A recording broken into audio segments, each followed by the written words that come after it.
चलो अब हम उस क्षण पर पहुंचते हैं जब युद्ध बस शुरू ही होने वाला है। चारों तरफ घोड़े हिनहिना रहे हैं, रथों की ध्वनि है, धूल उड़ रही है और सेनाएं सजकर एक दूसरे को ताक रही हैं। श्लोक 11 आता है, अयनेषु च सर्वेषु यथा भागमवस्थिताः भीष्ममेव अभिरक्षन्तु भवन्तः सर्व एव ही। यहां दुर्योधन कह रहा है, सुनो भाइयों, अपने अपने स्थानों पर डटे रहो और सब मिलकर भीष्म पितामह की रक्षा करो।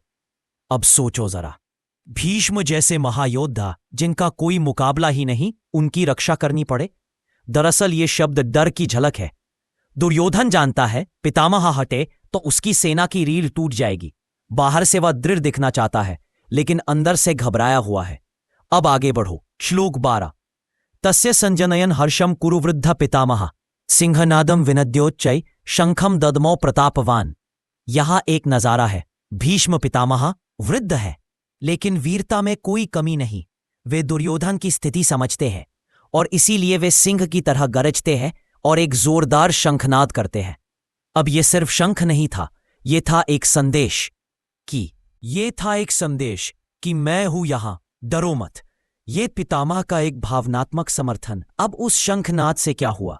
श्लोक 13 बताता है, ततः शंखाश्च भैर्यश्च पण्वानकगोमुखा सहसैवाभ्यहन्यन्त स शब्दस्तुमुलो अभवत्। शंख, नगाड़े, भैर्या, गोमुख सब एक साथ बज उठे। तुमुल शब्द आया है, मतलब ऐसा शोर जो मन को हिला दे। ये ध्वनि जितनी बाहर थी उतनी ही एक ध्वनि उनके भीतर के डर को ढंकने की भी थी।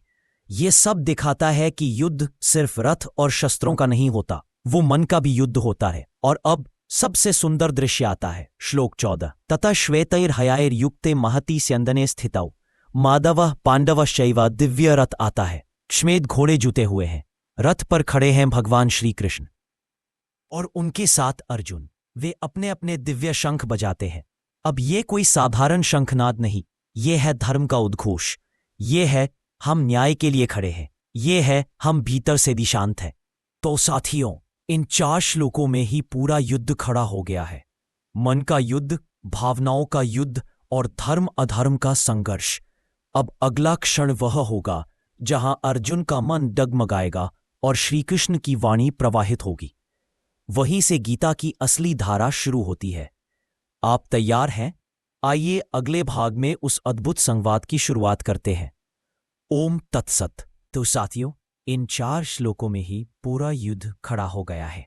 मन का युद्ध, भावनाओं का युद्ध और धर्म अधर्म का संघर्ष। अब अगला क्षण वह होगा जहां अर्जुन का मन डगमगाएगा और श्रीकृष्ण की वाणी प्रवाहित होगी। वहीं से गीता की असली धारा शुरू होती है। आप तैयार हैं? आइए अगले भाग में उस अद्भुत संवाद की शुरुआत करते हैं। ओम तत्सत। जय श्री कृष्ण।